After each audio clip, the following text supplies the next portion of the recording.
Hello lwgwfwr, good morning. Nोंथांमोनखौ आंनि हाजोआरि lifestyle Sabina बर' YouTube चेनेलाव बयखौबो बरायबाय। आङो नै दा माबा खालामनो नागिरदों, मा होनो मटर घुगुनि बानायनो नागिरदों। आङो मटरखौ मोनायाव हरसे सोमनानै लाखिदों। नै लकेल मटर नालाय बारा बुगियाखै, आं बिनानाव लाहानिफ्राय लाबोनायमोन। आं बेखौ दा सुनानै कुकाराव रुनानै लाग्रोनोसै। बेनिफ्राय पुरिजों जागोन आरो दिनै घुगुनिखौ। ओमफ्राय नै बेखौबो आं आटा नानानै दोनबाय, नानायखौ देखायबाय थालायासै। दा पुरि बानायगोन आङो। आंबो दिनैसो फार्स्ट टाइम घुगुनि बानायनो नागिरदों, बानायनाय जायोना जाया बानायनायनोसै आरो दिनै रोङो ना रोङा। आसा खालामो नोंथांमोना आंनि भिडिअखौ जोबजासिम नायगोन। आं दा मटरखौ सुनानै लानोसै। नै आङो मटरखौ सुनानै आलु दरब्रै होफाबाय आरो मा होनो आलुआ फिसा फिसाखाय आं हाखावलायासै, ओमफ्राय संख्रि एसे होबाय। आं बेखौ दा रुनानै लाग्रोनोसै।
दुगैखांबाय आङो दासो,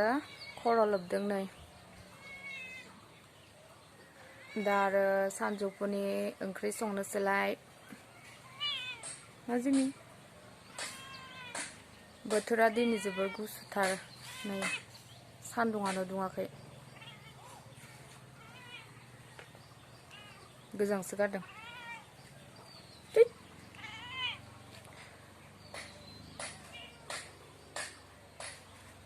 आङो दा सानजौफुनि ओंख्रि संनोसैलाय। आङो दिनै मोनसे बेलेग स्टाइलनि ओंख्रि संनो नागिरदों। मा होनो दाउदैनि रेसिपि आरो मा होनो एग भुर्जि नामा आंबो मबाइलावसो नायनानै संनो नागिरदों आरो इउटुबाव आं बानायफेराखैमोन बेबायदि फार्स्ट टाइम दिनैसो बानायगोन माबायदि जायो नोंथांमोना नायलांदो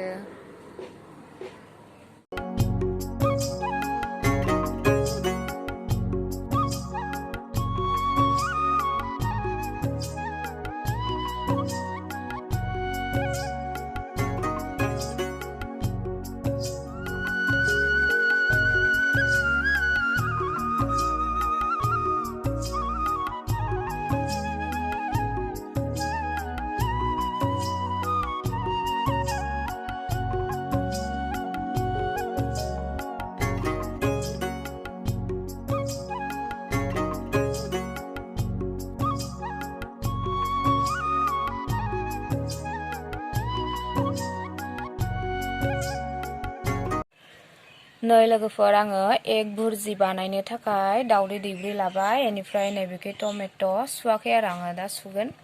ओमफ्राय बेखै सामब्राम फानलु हानोसै आङो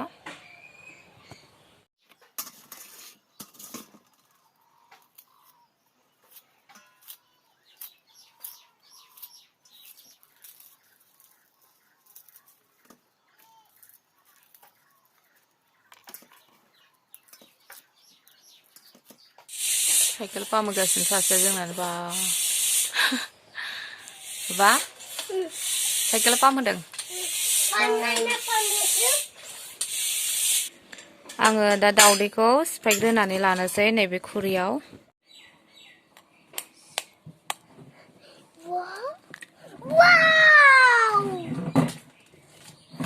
तुम्ही मस्त इंग्लिश बोलायचा हो हेलो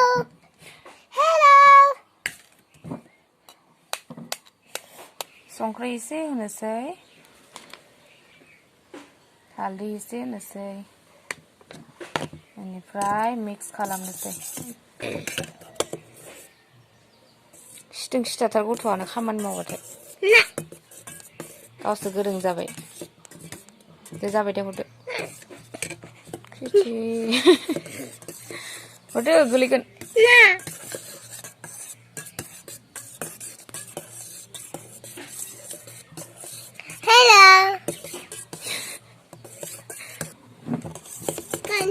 जाबाय मोजाङै मिक्स खालामनानै लाबाय नै आङो दा संनो थाखाय रेडि खालामनानै लाजोबबाय एखे सामब्राम हाबाय ओमफ्राय सामब्राम गुफुर देनाय ओमफ्राय जिरा पाउडार एसे ओमफ्राय रेड चिली पाउडार एसे ओमफ्राय बियो गरम मस्ला नैबेखै टमेट'खौबो हानानै लाबाय नै पेना गरम जाबाय आंना आं दा दावदैखौ एवनानै लाग्रोगोन थाव सेरनोसै नै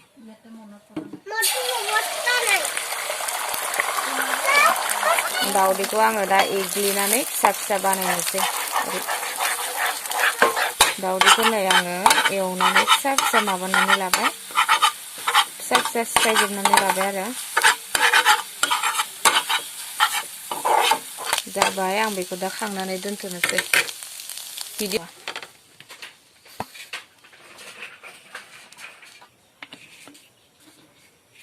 आं दा बिलाहिखौ माबानोसै ग्रेभि बानायनोसै आङो दा टमेट'खौ आङो एग भुर्जिखौ ग्रेभिसो बानायगोन नालाय गोरान बानाया गोरानबो बानायजायो ओमफ्राय ग्रेभिबो बानायजायो आरो आं ग्रेभि बानायगोन आं थाव होबावबाय आरोबाव सामब्राम सेरनोसै एबार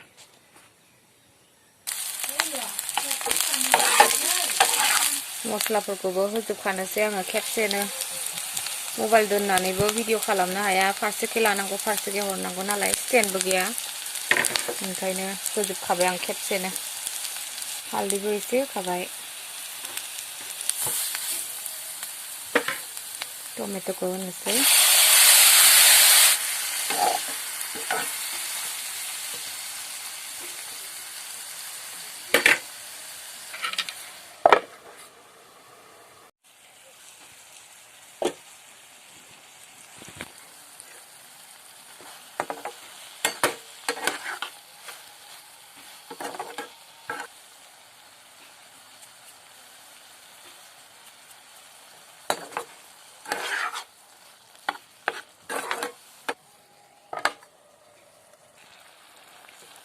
टमेट'आ गेब्लेबाय आंना आं बेयाव दा दै एसे होनोसै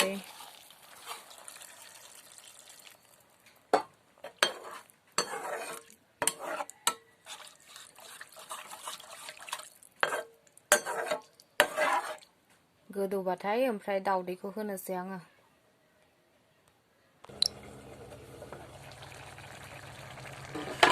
नै गोदौबाय आङो दा दावदैखौ होनोसै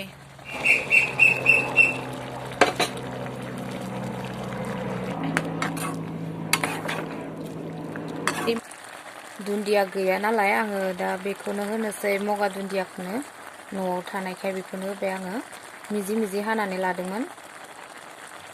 दुन्दिया थाबा बांसिन मोजां जागौमोन आरो गैया नालाय आङो दा बेखौनो होबाय संख्रि साखि नायनोसै आङो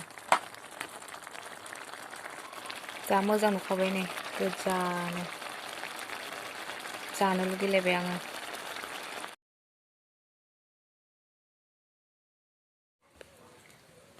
नै लोगोफोर आंना एग भुर्जिया जाबाय नै मा होनो बर'आव मा होनो बे रेसिपिनि नामखौ आं मिथिया आरो आङो मबाइलाव इउटुबावसो नुदों नालाय बेयाव इउटुबाव लिरनाय दङ एग भुर्जि आङो बेखौनो बुंबाय मिथिया आङो मा बे रेसिपिनि नामखौ मा बुङो मालायफोरनि बायदिथ' पारफेक्ट जायाखै थेवबो मोजाङानो जादों आरो जासाबनो हायो आङो मा होनो इउटुबाव बानायनायफोरा मस्ला बिराद होयोना बेनिफ्राय चिलि पाउडारबो बिराद होयो गोजा जायो आंबो बेबायदि संनो लुगैयो आरो नाथाय मा होनो मस्ला जानाया जोंहा बारा उदैया आंना खिनाय जायो आरो आंबो जानो लुगैयो आरो बिदिनो गोजा जालायनाय ओमफ्राय मस्ला होनानै खिन्थु जानो हाया उदै जोंहा फिसालायाबो फानलु गोसा ओंख्रि जानो हाया मस्ला होबाथाय जानो नागिरा फानलु थाइसेल' होनानै सङो आङो बेनिखायनो नाय गोथावनो दा दसे थानानै ओंखाम जानोसै बाबाया मालाय न'आव थांदों गेलेनो आं बेखौ लायनो थांनोसै बाबानो ओंखाम दौग्रोनोसै बेनि उनाव आं जानोसै नोंथांमोना आंनि बे एग रेसिपिखौ एग भुर्जि संनायखौ माबायदि नुखो प्लिज कमेन्ट खालामनानै खिथाहर आरो मोजां मोनोब्ला लाइक खालामनानै हो अननानै आंनि चेनेलखौबो साबस्क्राइब खालामनानै हो आरो जायफोर आंनि चेनेलाव गोदान फैदों प्लिज नोंथांमोना अननानै नायनानैल' दाथां आंनि चेनेलखौ अननानै साबस्क्राइब खालामनानै हो प्लिज लोगोफोर आरो बेल आइकनखौबो थुनानै हो जाहाथे नोंथांमोना आंनि गोदान गोदान भिडिअफोरखौ सिगां नुग्रोनो मोनो ओंखाम जानोसै लोगोफोर नै जेबो ओंख्रि सङासै आरो बे मोनसेखौनो संबाय आङो जानोसै बाबा टिभिया साउन्ड खमाय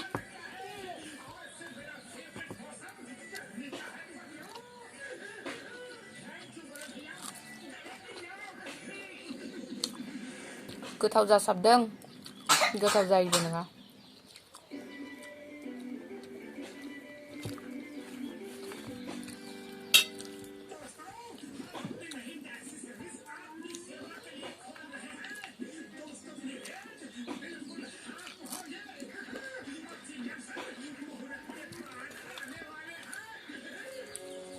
टमेट'आ लकेल टमेट' नालाय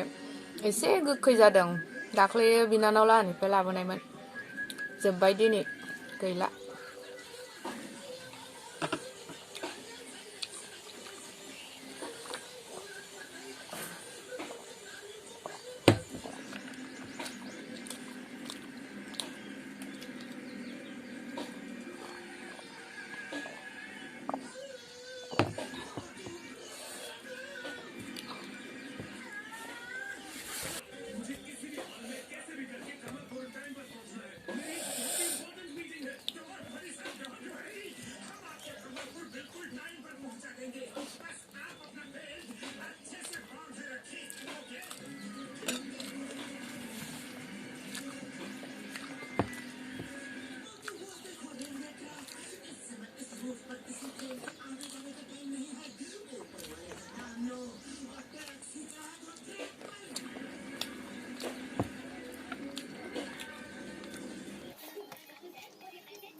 ओंखाम जाखांबाय लोगोफोर नै आङो दा बैग्रि गोरान जानो नागिरदों मालायफ्रा ओंखाम जाखांनानै गय जायो आंहा बैग्रि गोरानसो जायो गय गैया बेनिखायनो आङो बैग्रि गोरानसो जानो नागिरदों मा होनो आङो गय जायोमोन आरो सिगां ओमफ्राय गारदोंमोन गय जानायखौ ओमफ्राय दाख्लै बिनानाव लाहानाव थांनानै आरो जाफिननाय जाबाय ओमफ्राय ओरैनोबो जाया आरो ओमफ्राय आलासि जानो थांबा जानाय जायो बैग्रि गोरान जानोसै आङो दा